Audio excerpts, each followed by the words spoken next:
श्री स्वामी समर्थ. नमस्कार. मी नंदिनी माझ्या यूट्यूब चॅनेलवर तुमचं खूप मनापासून स्वागत करत आहे. तुमच्या मनातील सर्व चांगल्या इच्छा स्वामी महाराज पूर्ण करो ही स्वामींच्या चरणी प्रार्थना करते आणि आजच्या या नवीन व्हिडिओला सुरुवात करते.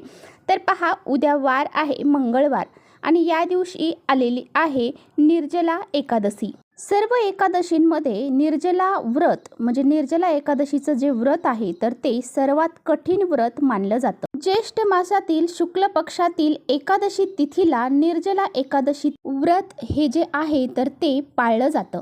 पहा, या एकादशीच्या दिवशी अनेक शुभयोग जे आहेत तर ते देखील तयार होत आहे. अशा ह्या अनेक शुभयोगांमध्ये निर्जला एकादशीचं व्रत करणं हे अगदी फलदायी ठरलं जातं. निर्जला एकादशीचं व्रत करणाऱ्यांना भगवान श्री हरी विष्णूंचे कृपा आशीर्वाद लाभतात. त्याचबरोबर त्यांचे जे काही लाभ आहेत तर ते सुद्धा त्यांना होत असतात. इच्छित मनोकामना पूर्ण होण्यासाठी आणि शुभ फळ प्राप्त होण्यासाठी निर्जला एकादशीचं व्रत हे केलं जातं. तर पहा, या एकादशीचं व्रत जे आहे तर ते कठीण का मानलं जातं.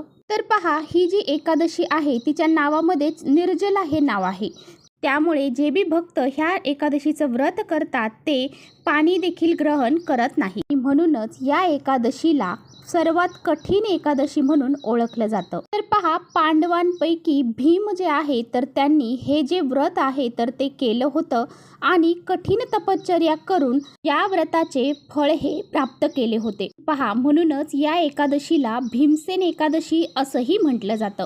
तर पहा, तुमच्या मनामध्ये भरपूर दिवसापासून एखादी इच्छा आहे आणि ती तुम्हाला पूर्ण करायची आहे तर तुम्हाला हे जे निर्जला एकादशीचं व्रत आहे तर ते करावे लागेल. हे व्रत केल्याने तुमच्या ज्या काही इच्छा असतील तर त्या आवर्जून पूर्ण होतील. तर पहा, ही जी एकादशी तिथी आहे तर हिचा प्रारंभ जो आहे तर तो 17 जून प्रारंभ जो आहे तर तो पहाटे 4:43 होणार आहे. त्याचबरोबर या एकादशीची समाप्ती जी आहे तर ती 18 जून रोजी सकाळी 7:28 होणार आहे. आणि म्हणून आपल्याला 18 जूनला उदय तिथीनुसार या व्रताचं पालन करायचं आहे. म्हणून हे व्रत जे आहे तर ते 18 जून या रोजी पाळण्यात येणार आहे. निर्जला व्रत केल्याने भगवान विष्णू आणि देवी लक्ष्मी यांची आपल्यावरती कृपा प्राप्त होते. त्याचबरोबर घरामध्ये सुख शांती समृद्धी देखील नांदते. त्याचबरोबर या दिवशी काही प्रभावी उपाय आणि सेवा देखील केल्या जातात. आणि म्हणूनच आजच्या व्हिडिओमध्ये मी तुम्हाला अतिशय प्रभावशाली उपाय सांगणार आहे. आपल्याला सकाळीच घरामध्ये अशी ही एक वस्तू घेऊन यायची आहे. म्हणजे आपल्याला या झाडाचं एक पान घरात घेऊन यायचं आहे. हे पान जर आपण घरात घेऊन आलो तर आपल्या 7 पिढ्यांचं दारिद्र्य नष्ट होईल.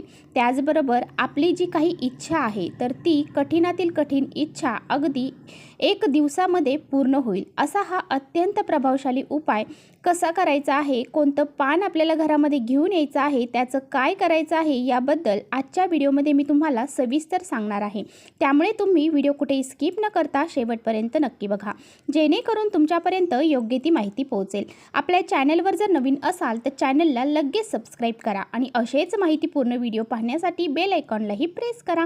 म्हणजे मी जेव्हा नवीन व्हिडिओ अपलोड करेन त्याचं नोटिफिकेशन सर्वात अगोदर तुम्हाला भेटेल आणि तुम्ही एकही व्हिडिओ मिस करणार नाही. त्याचबरोबर कमेंट्समध्ये ओम नमो भगवते वासुदेवाय नमः हे लिहायला अजिबात विसरू नका. तर पहा, तुम्हाला सांगितल्याप्रमाणे निर्जला एकादशीचं व्रत जे आहे तर इच्छापूर्तीसाठी मनोकामना पूर्ण होण्यासाठी अतिशय महत्त्वाचं मानलं जातं. त्याचबरोबर आपण या दिवशी काही इच्छापूर्ती होण्यासाठी जर उपाय केले तर त्याचे फळ देखील आपल्याला प्राप्त होते. जर तुमच्या मनामध्ये भरपूर दिवसापासून एखादी इच्छा असेल आणि ती इच्छा तुम्हाला लवकरात लवकर पूर्ण करायची आहे किंवा ती इच्छा तुमची पूर्ण होत नसेल तर तुम्ही हा जो मी उपाय सांगणार आहे तर तो नक्की करा.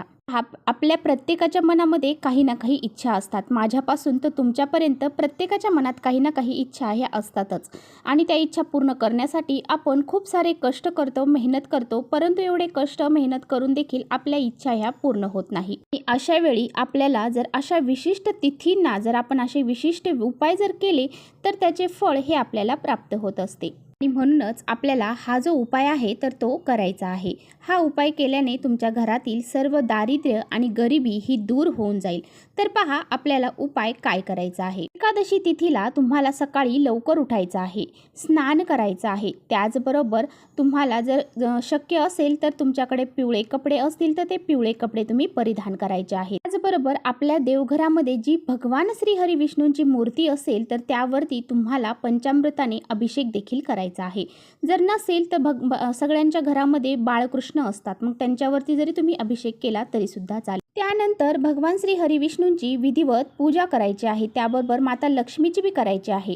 आणि आपल्याला भगवान श्री हरी विष्णूंना पिवळ्या वस्तू, पिवळे फुलं, पिवळ्या फळं जे आहेत तर ते अर्पण करायचे आहेत। आणि त्यानंतरच आपल्याला जो मी उपाय सांगणार आहे तर तो करायचा आहे। हा उपाय करण्यासाठी आपल्याला एक तुळशीचं पान लागणार आहे।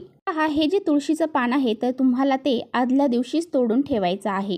आणि जर नसेल तोडलं तर मग तुळशीपाशी जे काही छोटे छोटे पानं खाली पडलेले असतात तर ते पान तुम्ही घेऊ शकता। ते स्वच्छ करून घ्यायचं आहे। हे पान स्वच्छ पुसून घेतल्यानंतर तुम्हाला त्या पानावरती जे पिवळं चंदन असतं पहा, पिवळं चंदन घ्यायचं आहे आणि त्यानंतर त्यामध्ये थोडंसं कुंकू तुम्हाला मिक्स करायचं आहे। पिवळं चंदन, थोडंसं कुंकू, थोडंसं पाणी टाकून त्याची पेस्ट करून काडीच्या साह्याने तुम्हाला त्या पानावरती तुमच्या मनामध्ये जी बी इच्छा असेल, नोकरी प्राप्ती संदर्भात असेल, व्यवसायात प्रगतीसाठी असेल, कोणतीही तुमची इच्छा असू द्या ती तुम्हाला त्या पानावरती शॉर्टकटमध्ये लिहायची आहे। तुमच्या घरामध्ये सतत पैशांच्या अडचणी येत असतील तर मग तुम्ही त्यामध्ये लक्ष्मी प्राप्ती म्हणून सुद्धा शॉर्टकटमध्ये लिहू शकता। तुमच्या ज्या बी इच्छा असतील तर त्या तुम्हाला अगदी संक्षिप्त रूपामध्ये लिहायच्या आहेत। त्यानंतर तुम्हाला एका प्लेटमध्ये थोडेसे तांदूळ घ्यायचे आहेत। त्या तांदळावरती तुम्हाला 1 रुपयाचं नाणं ठेवायचं आहे। त्यानंतर त्यावरती तुम्हाला एक तुळशीपत्र ज्यावरती आपण इच्छा लिहिलेली आहे ते ठेवायचं आहे। त्यानंतर ही प्लेट उचलून तुम्हाला भगवान श्री हरी विष्णू आणि माता लक्ष्मी यांच्या फोटोसमोर ठेवायची आहे। या पानाची आपल्याला पंचोपचार पूजा करायची आहे। हळद, कुंकू, अक्षदा, फूल आणि धूप दीप आपल्याला दाखवायचा आहे। त्यानंतर तुम्हाला तिथेच बसून विष्णू सहस्रनाम याचं पठण करायचं आहे। जर तुम्हाला विष्णू सहस्रनाम हे पठण करणं शक्य नसेल तर तुम्ही ओम नमो भगवते वासुदेवाय नमः या मंत्राचा 108 वेळा जप हा करू शकता। नंतर भगवान श्री हरी विष्णू आणि माता लक्ष्मीला हात जोडून नमस्कार करायचा आहे आणि आपल्या ज्या काही इच्छा आहेत तर त्या पूर्ण होण्यासाठी प्रार्थना करायची आहे। त्यानंतर हे जे तुळशीचं पान आहे तर ते संपूर्ण दिवसभर रात्रभर तुम्हाला तिथेच ठेवायचं आहे। यानंतर तुम्हाला दुसऱ्या दिवशी सकाळी लवकर उठायचं आहे, स्नान करायचं आहे। त्यानंतर तुम्हाला देवघरातील दिवा हा लावून घ्यायचा आहे, अगरबत्ती लावून घ्यायची आहे। आणि त्यानंतर तिथे तुम्हाला एक लाल वस्त्र घ्यायचं आहे, छोटंसं लाल वस्त्र घ्यायचं आहे आणि त्यामध्ये हे जे पान आहे तर ते आणि 1 रुपयाचं नाणं, त्यामधले जे तांदूळ आहेत तर त्यातले 108 अखंड तांदूळ आपल्याला घ्यायचे आहेत। ते तांदूळ आणि 1 रुपयाचं नाणं आणि हे तुळशीपत्र हे आपल्याला त्या लाल कपड्यामध्ये एकत्र बांधायचं आहे, त्याची पोटली तयार करायची आहे। त्यानंतर ही जी पोटली होईल तयार तर ती तुम्हाला तुळशीच्या फांदीला नेऊन बांधायची आहे। जिथे तुमची तुळस आहे त्या तुळशीच्या एका फांदीला ही पोटली तुम्हाला बांधायची आहे। बांधल्यानंतर रोज तुम्ही देवपूजा करताना, तुळशीची पूजा करताना त्या पोटलीची देखील तुम्हाला पूजा ही करायची आहे। रोज तुम्हाला त्या तुळशीला जल अर्पण करत असताना ओम नमो भगवते वासुदेवाय नमः या मंत्राचा जप करत तुमची इच्छा ही व्यक्त करायची आहे। हे तुम्हाला रोज म्हणायचं आहे, तुमची इच्छा ही तुम्हाला रोज सांगायची आहे। आणि त्याचबरोबर जेव्हा तुमची इच्छा पूर्ण होईल त्यावेळेस तुमची इच्छा पूर्ण झाल्यानंतर ती पोटली सोडून तुम्हाला वाहत्या पाण्यामध्ये विसर्जित करायची आहे। अशा पद्धतीने हा उपाय करायचा आहे। तर चला इथेच थांबवते माझा व्हिडिओ आवडला असेल तर नक्की लाईक करा, चॅनलवर नवीन असाल तर चॅनलला सबस्क्राईब करा। परत भेटूया अशाच छानशा व्हिडिओ सोबत, तोपर्यंत श्री स्वामी समर्थ।